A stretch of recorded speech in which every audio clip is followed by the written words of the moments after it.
Hi friends, ఈరోజు మనం ఒక అద్భుతాన్ని విందాం. సైన్స్నే సవాల్ చేస్తోందా అన్నట్లు ఉన్నటువంటి ఒక ఆలయం. పేరుకి విష్ణువాలయం, కానీ శివాలయంలా కనిపిస్తుంది. ఏ ఆలయంలోనైనా ప్రధాన దైవం ఆయన యొక్క ఉత్సవమూర్తిని ఊరేగిస్తారు. కానీ ఈ ఆలయంలో వాహనమైనటువంటి గరుత్మంతుల వారిని ఊరేగిస్తారు. అలా ఊరేగించేటప్పుడు జరిగే వింతలు చూసి తీరాల్సిందే. శ్రీ మహావిష్ణువు వాహనమైనటువంటి గరుత్మంతుడు ఈనాటికి తమిళనాడులోని నాచియార్ కోవిల్ అనే క్షేత్రంలో అదృశ్య రూపంలో సంచరిస్తూ ఉంటాడని కొందరు యోగులు తెలియచేస్తున్నారు. 108 శ్రీ వైష్ణవ దివ్య దేశాలలో ఒకటైనటువంటి తిరునాయూర్ అనేటటువంటి క్షేత్రంలో గరుత్మంతుడికి సంబంధించిన ఒక అద్భుతం ఉంది. తమిళనాడులో కుంభకోణం పట్టణానికి దగ్గరలో ఉన్న తిరునాయూర్ అనే క్షేత్రంలో ఉత్సవమూర్తిగా గరుత్మంతుడి విగ్రహం ఉంటుంది. ఇది రాతి విగ్రహం. ఊరేగింపు సమయంలో వివిధ రకాల బరువును కలిగి ఉండడం జరుగుతుంది. ఈ క్షేత్రానికి నాచియార్ కోవిల్ అనే పేరు కూడా ఉంది. నాచియార్ అంటే అమ్మవారు. పేరును బట్టే తెలుస్తోంది ఈ ఆలయంలో స్వామి కన్నా అమ్మవారికే ప్రాధాన్యత ఎక్కువ అని. ఇక్కడ ఇలా అమ్మవారికి ఎందుకు ప్రాధాన్యత ఇస్తున్నారో ఆ కథ తెలుసుకుందాం. ఈ ప్రాంతంలో పూర్వం మేధావి అనే మహర్షి ఆశ్రమం ఉండేది. ఆయనకు విష్ణుమూర్తిని అల్లునిగా పొందాలని కోరిక. స్వామి తనకు అల్లుడుగా రావాలంటే అమ్మవారు తనకు కూతురు కావాలి కదా. అందుకే ఆయన ఒక వంజుల వృక్షం కింద కూర్చుని మహాలక్ష్మి అమ్మవారిని గూర్చి తపస్సు చేయడం ప్రారంభించాడు. ఆ మహర్షి తపస్సుకు మెచ్చి లక్ష్మీదేవి చిన్న పాపగా మారి అతనికి దొరికింది. ఆ పాపకి వంజులాదేవి అని పేరు పెట్టి అల్లారు ముద్దుగా పెంచుకోసాగాడు మేధావి మహర్షి. మరి పెరిగి పెద్దయిన వంజులాదేవిని వివాహం చేసుకోవడానికి శ్రీ మహావిష్ణువు సంకర్షణ, ప్రద్యుమ్న, అనిరుద్ధ, పురుషోత్తమ, వాసుదేవ అని 5 రూపాయలు ధరించి భూలోకానికి వచ్చాడంట. ఆ 5 రూపాయలతో 5 వైపులకి వెళ్ళి వెతికారు విష్ణుమూర్తి. లక్ష్మీ అమ్మవారు కనబడలేదు. దాంతో విష్ణుమూర్తి లక్ష్మీదేవిని వెదికే పనిని గరుత్మంతుల వారికి అప్పచెప్పాడంట. మేధావి మహర్షి దగ్గర పెరుగుతున్న లక్ష్మీదేవిని గుర్తించి ఆ విషయం స్వామికి చెప్పాడు గరుత్మంతుడు. వెంటనే విష్ణుమూర్తి మేధావి మహర్షి దగ్గరికి వచ్చి అతని కూతుర్ని తనకిచ్చి వివాహం చేయమని అడిగాడంట. తన కోరిక తీరబోతున్నందుకు ఆ మహర్షి ఎంతో సంతోషించాడు. కానీ తన కూతురు క్షేమం కోసం ఒక షరతు పెట్టాడు. తన కూతురికే అన్ని విషయాలలోనూ అధికారం ఉండాలని, వివాహం తరువాత తన కూతురు అల్లుడు ఇక్కడే ఉండాలని కోరుకున్నాడు. అంటే ఇల్లరికపు అల్లుడుగా ఉండమన్నాడు అన్నమాట. ఆ షరతుకి విష్ణుమూర్తి అంగీకరించాడు. వంజులాదేవిని వివాహం చేసుకొని అక్కడే విగ్రహ రూపంలో కొలువు తీరాడు శ్రీ మహావిష్ణువు. ఈ షరతుకు నిదర్శనంగా గర్భగుడిలో అమ్మవారు స్వామివారి కన్నా కొంచెం ముందుకుంటారు.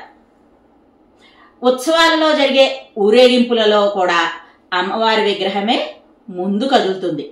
ఆమె వెనుకే అయ్యవారు. పూజలు, నైవేద్యం అన్నీ కూడా అమ్మవారికే ముందు జరుగుతాయి. ఏ ఆలయంలోనూ కనిపించని విధంగా ఇక్కడ అమ్మవారి నడుముకు తాళాల గుత్తి వేలాడుతూ ఉంటుంది. స్వామి తన మామగారైన మేధావి మహర్షికి ఇచ్చిన మాట ప్రకారం ఈ క్షేత్రంలో పెత్తనమంతా అమ్మవారికే అప్పచెప్పాడన్నమాట. పాలనాధికారం అంతా ఆమెదే అనేందుకు గుర్తుగా ఈ తాళాల గుత్తి వేలాడుతూ ఉంటుందని ఇక్కడ వారు చెప్తూ ఉంటారు. కోవెల పేరు, ఊరి పేరు కూడా అమ్మవారి పేరు మీదనే నాచియార్ కోవిల్గా ప్రసిద్ధి చెందింది. వీరి వివాహం చేయించినటువంటి బ్రహ్మదేవుడు లక్ష్మీదేవిని వెదికేందుకు వచ్చిన సంకర్షణ, వాసుదేవ, ప్రద్యుమ్న, అనిరుద్ధ, పురుషోత్తమ అనే విష్ణు రూపాలు గర్భగుడిలో మనం చూడొచ్చు. ఈ ఆలయంలో గరుత్మంతునికి అత్యంత ప్రాధాన్యత ఉంటుంది. అమ్మవారు ఎక్కడ ఉందో కనిపెట్టి ఆమెతో తన వివాహం జరిగేందుకు సాయపడ్డందుకు గాను బదులుగా నా భక్తులను నువ్వే ఆశీర్వదించు అంటూ వరమిచ్చాడు గరుత్మంతుడికి విష్ణుమూర్తి. దానికి గుర్తుగా గర్భగుడి ముందు గరుత్మంతుని భారీ విగ్రహం కొలువుదీరి ఉంటుంది. భక్తులు కూడా తమ కోరికలు నెరవేర్చమని గరుత్మంతుని వేడుకుంటూ ఉంటారు. మరి ప్రతి గురువారం కూడా భక్తులు శీఘ్ర కళ్యాణం కోసము, ఇంకా సర్పదోష నివారణకు, గ్రహాల అనుకూలత కోసము ఇక్కడ గరుత్మంతునికి ప్రత్యేక పూజలు నిర్వహిస్తూ ఉంటారు. ఈ క్షేత్రంలో వెలిసిన మహావిష్ణువుకు సంవత్సరానికి 2 సార్లు ఊరేగింపు ఉత్సవాలు జరుగుతాయి. ఒకసారేమో డిసెంబరు జనవరి మధ్యలో, తర్వాత మార్చి ఏప్రిల్ మధ్యలో. ఈ ఉత్సవాల్లో అమ్మవారు హంసవాహనం మీద ఊరేగుతూ ఉండగా స్వామివారు గరుడ వాహనంపై అమ్మవారి వెనక వెళుతూ ఉంటారు. స్వామివారు ఈ సమయంలో ఓ చిక్కు పరిస్థితిలో పడ్డారు. ఏంటంటే గరుడ వాహనం యొక్క వేగం హంసవాహనం కంటే ఎక్కువ. మరి తానెక్కిన గరుడ వాహనం వేగంగా వెళితే ఆ అమ్మవారు వెనకబడిపోతారు కదా. అప్పుడు గరుత్మంతుడు స్వామితో ఇలా అన్నాడు, నేను అమ్మవారు ఎక్కిన హంసవాహనం కన్నా ముందుకు వెళ్ళను, తగిన వేగంతో వెళుతూ హంసవాహనం వెనుకగా వెళతాను అని చెప్పారు. ఇక్కడే ఒక విచిత్రం కనబడుతుంది. అదేంటంటే స్వామివారు అంతర్ప్రాకారంలో గరుడ వాహనాన్ని ఎక్కి వచ్చేటప్పుడు అది తేలిగ్గా ఉంటుందంట. కేవలం 4 మనుషులు మోస్తే చాలు ముందుకు కదులుతుంది. అలా ముందుకు వచ్చినటువంటి గరుడ వాహనం ఆ తర్వాత ఉన్నటువంటి 5 ప్రాకారాలని దాటి దేవాలయం సింహద్వారం దగ్గరికి వచ్చేసరికి దాని బరువు జ్యామితీయ పద్ధతిలో పెరుగుతుంది. అంటే డబల్ అవుతూ ఉంటుందన్నమాట. 2వ ప్రాకారం దాటిన వెంటనే గరుడ వాహనాన్ని 8 మంది మోయాల్సి ఉంటుంది. 3వ ప్రాకారం దాటేటప్పుడు 16 మంది మోయవలసి ఉంటుంది. 4వ ప్రాకారాన్ని దాటేటప్పుడు 32 మంది మోయాల్సి ఉంటుంది. ఇక 5వ ప్రాకారాన్ని దాటేటప్పుడు 64 మంది మోస్తే తప్ప ముందుకు కదలదు. ఈ 5 ప్రాకారాలు దాటి వీధుల్లోకి వచ్చే సమయానికి గరుడ వాహనం బరువు విపరీతంగా పెరిగిపోయి 128 మంది మోయాల్సి ఉంటుంది. ప్రధాన వీధుల్లోకి వచ్చేసరికి 16 మంది మోస్తున్న అమ్మవారి హంసవాహనం ముందు వెళ్తూ ఉంటే దాని వెనకాల 128 మంది మోస్తున్న స్వామివారి గరుడ వాహనం నిదానంగా కదులుతూ ఉంటుందంట. తిరిగి వెళ్లే సమయంలో క్రమంగా బరువు తగ్గుతూ పూర్వపు స్థితికి వచ్చేస్తుంది గరుడ వాహనం.